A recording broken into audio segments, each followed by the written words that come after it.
J'aurais pas la prétention de dire que tout ce qui est lumineux a son pendant dark, son versant sombre. Déjà parce que j'ai pas envie de me faire enregistrer à l'Observatoire des dérives sectaires. Plus sérieusement, parce que j'en ai pas l'absolue certitude, je peux pas comme ça prétendre que j'ai cartographié toutes les strates de l'univers. Je suis déjà limité par mes sens, limité par mes biais. Cela dit, je t'ai proposé il y a pas longtemps un podcast assez lumineux sur l'instinct sexuel justement et le phénix qui renaît de ses cendres. Eh bien, aujourd'hui, c'est le versant dark, c'est le versant sombre. Aujourd'hui, on va parler de la mort de l'ego. Alors, faudrait déjà définir les termes. Qu'est-ce que l'ego? L'ego, on pourrait dire que c'est ton sentiment d'être séparé du reste du grand courant de la vie, et c'est une suite de réponses, d'images, de conceptions de toi qui s'est agrégée pour justement te défendre contre l'anéantissement. Et l'anéantissement, ça peut être le rejet social, hein. Typiquement, je parlais des gens qui n'ont pas l'instinct social en premier. C'est pas parce que t'as pas l'instinct social qui est prédominant chez toi que tu ne souffres pas du rejet de l'aliénation, de toutes ces belles choses-là. Et donc, tu as un ego qui, met en place, une sorte de personnalité, de persona. C'est amusant d'ailleurs, hein, persona, personnalité, qui vient donc du théâtre antique latin et qui parle des masques qu'on mettait pour jouer des personnages. Donc, on met des masques pour pouvoir jouer au jeu de la vie, à la grande cour de récré, et on finit par confondre notre identité avec ces masques. Et la mort de l'ego, c'est justement le moment où le masque se brise et on fait face à une forme de néant, de vide, ou en tout cas de quelque chose d'insaisissable. Et alors, il y a eu une mode qui est née progressivement en Occident, et comme toutes les modes, elle a mis en gros 10 ans à arriver des États-Unis jusqu'à nous, mais ça a été la mode des psychédéliques, et si possible des psychédéliques hardcore, hein. Il y a une gradation dans la puissance des différentes substances psychédéliques. Celle étant réputée comme étant la plus puissante, c'est l'ayahuasca. Ayahuasca qui demande généralement tout un rituel, un cérémonial justement, d'être guidé par un chaman pour amener les sujets de manière douce mais certaine à la mort de l'ego. Et alors beaucoup de récits de gens qui y sont allés et qui ont vécu des morts de l'ego, hein, des gens très attachés par exemple à leur sécurité physique, qui se sont vus être carrément déchiquetés par des araignées géantes. J'avais entendu comme ça un catcheur qui était très attaché à son image macho viril et qui s'était vu en femme en train de se faire tu sais quoi, par un homme plus costaud que lui. Enfin, en gros, des expériences de mort de l'ego et des gens qui sont revenus de ces expériences en disant: waouh, j'ai compris l'univers, c'est formidable, tout est une illusion, la société nous ment, on vit dans la matrice. Formidable. Le problème que j'ai vu chez ces gens, et ces gens médiatiques comme les gens pas médiatisés qui ont fait ce genre d'expérience, c'est que généralement, une semaine, 10 jours, un mois après, ils redescendent de cet état. Le masque se réagrège dans leur cerveau. On pourrait imaginer justement que leurs réseaux de neurones se sont longtemps agrégés comme ça autour de ces identités égotiques, et qu'il suffisait pas d'une expérience où le voile se déchire pour solidifier ça en eux. Et donc ils et elles redeviennent des créatures drivées par leur ego, qui retombent dans leur pattern. Et généralement, ça donne des trucs assez bizarres, hein, des besoins d'augmenter les doses, de refaire des sessions chamaniques, et on tombe dans l'initiation psychédélique récréative. En gros, tu vas prendre de l'ayahuasca comme d'autres iraient faire le Space Mountain chez Disneyland, mais on va dire c'est pas une expérience réellement transformative, en tout cas de l'extérieur, se dire à la base t'es pas censé faire 10 cérémonies quand tu fais de l'ayahuasca. Après, il y a des histoires justement d'éveil, de mort de l'ego définitive. C'est les histoires qu'on retrouve souvent dans le zen d'ailleurs, hein, le zen courant du bouddhisme, qui vient du Chan chinois, hein, c'est la japonisation du Chan. Et dans le Chan, dans le zen, il y a beaucoup d'histoires comme ça de patriarche qui doit transmettre donc la robe du patriarche, donc en gros qui prendra la suite de sa lignée spirituelle. Et généralement on a des moines qui méditent en mode hardcore depuis des décennies, puis un jour ils croisent un pécor qui passait par là, il lui pose une question, le pécor répond, et là le maître se dit waouh, il a compris, il lui file la robe et lui dit éloigne-toi du monastère maintenant que tu es le nouveau patriarche, parce que les moines actuels voudront te tuer. Voilà, un bon rappel. Je sais pas si ces histoires sont historiquement avérées, mais c'est un bon rappel justement de ce que fait l'ego qui dit j'ai pas investi tout ça quand même pour eh bien me laisser doubler par un pécor qui n'y connaît rien, qui n'a pas passé 10 ans, 20, 30 ans de sa vie en méditation. Voilà. Alors, on parle de création sur cette chaîne et de création littéraire dans mon cas.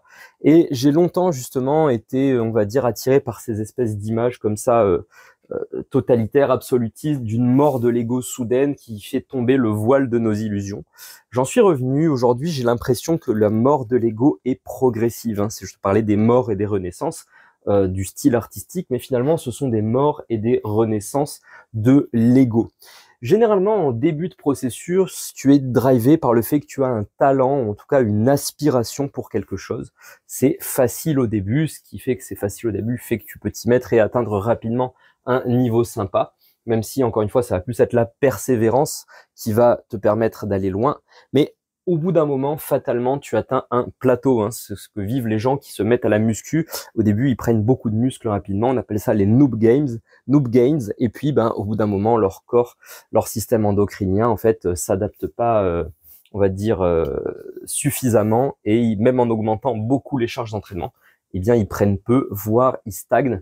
Et là, il y a toute une remise en question. Hein. Typiquement, si tu as indexé ton identité, si tu as investi ton identité sur le fait que tu es un winner, tu gagnes du muscle, t'écris, je sais pas, quelle que soit ta poursuite, eh bien, d'un coup, c'est cette identité qui est remise en question. Et j'ai pas envie de tenir une espèce de discours spiritualisant qui dit tu ne dois pas t'identifier aux choses. Le fait de s'identifier aux choses, d'y croire, de se raconter un petit film intérieur, c'est aussi une source d'énergie. C'est aussi ce qui te pousse à performer. Voilà. C'est toujours plus facile quand c'est les autres qui souffrent que soi-même d'en tirer de la sagesse. Mais récemment, je parlais à quelqu'un qui se sentait trahi par un proche et qui disait mais je lui ai fait confiance et voilà, il s'est foutu de moi. Et en fait, je lui disais, en aimant et en ayant confiance, ça t'a donné cette énergie, cette conviction pour accomplir de grandes choses, pour grandir et pour aller dans une direction. Et aujourd'hui, tu dois intégrer, tu dois faire le deuil, tu dois mourir à cette relation parce que finalement, la personne n'a pas ton intérêt en tête, mais il faut pas jeter non plus tout ce qui a été beau, tout ce qui a été grand, tout ce qui a été accompli par cette union, par cette association.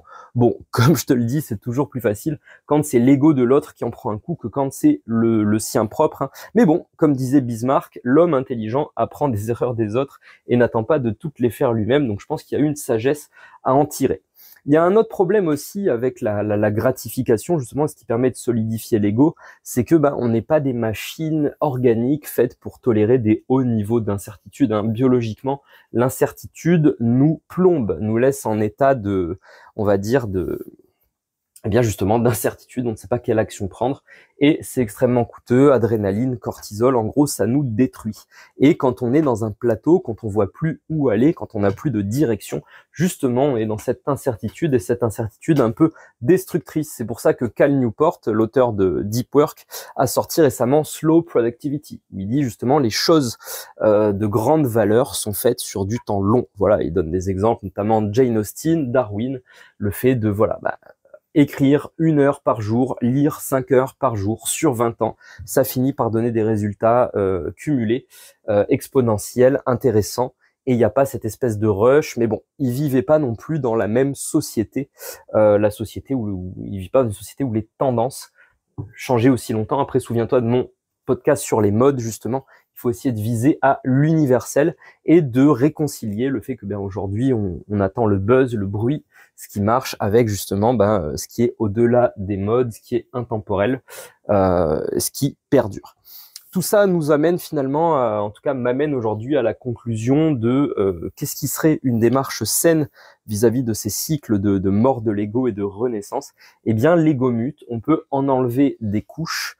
Petit à petit, il en restera et c'est bien heureux quelque part qu'il en reste. Et au fond, est-ce qu'il s'agit vraiment de dire au monde, ça y est, j'ai défoncé les illusions, j'ai percé le voile, je vois la réalité, comme on fait tous ces gens qui faisaient des initiations chamaniques finalement et qui égotiquement retombaient dans le truc des réseaux sociaux, ou est-ce que c'est pas plutôt un truc qui part de l'intérieur justement vers l'extérieur, d'une démarche sincère? On ne mesure pas typiquement ce qu'on fait quand on enlève des couches d'ego. On n'a aucun moyen comptable, traquable de dire j'ai été un meilleur être humain pour mes proches, j'ai été un meilleur créateur pour mes œuvres, j'ai été un meilleur maître pour mon castor de compagnie, que sais-je. En fait, toutes ces choses-là sont organiques et on a en plus un cerveau qui est plutôt câblé pour voir le négatif, pour voir ce qui manque plutôt que pour voir ce qui réussit. Ce qui réussit, on va dire, ce qui offre pas de friction, par essence, n'offre pas comme ça de feedback sensoriel, de sensations internes, de crispation. Et l'essence du bien-être, c'est de ne rien sentir. Voilà. Quand on se sent bien, on ne sent rien. Quand on commence à avoir mal quelque part, il y a peut-être un problème dans cette zone et c'est potentiellement le moment de consulter.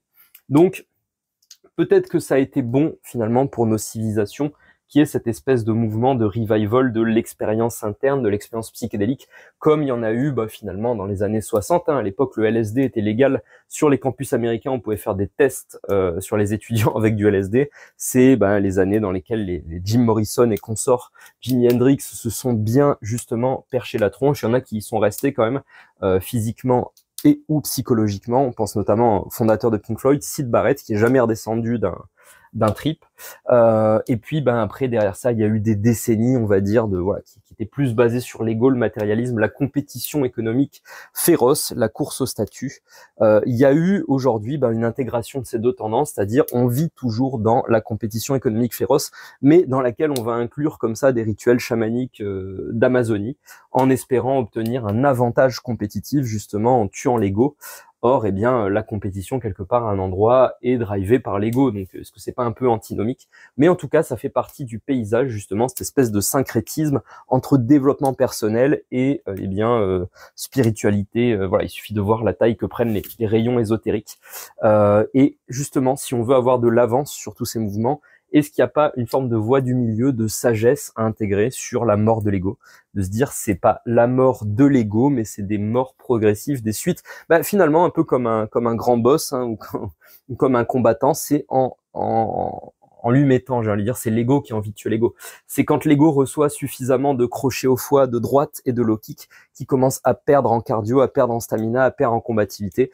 Et on ne sait pas si le coup fatal arrivera et quand il arrivera. Donc voilà, est-ce que c'est souhaitable de vouloir tuer son ego? Je pense pas, on en a besoin. On a besoin aussi de mettre des frontières dans l'existence, de dire ça c'est moi et c'est indépassable. C'est une bonne façon justement de pas se faire envahir par autrui. Et d'avoir une forme d'humilité vis-à-vis de tout ça. Voilà, on ne sait pas quand, on ne sait pas comment, on peut le désirer, mais encore une fois, on n'en maîtrise ni la temporalité, ni la magnitude. C'est finalement comme quoi j'annonce un podcast dark et je peux pas m'empêcher de mettre de l'espoir à la fin.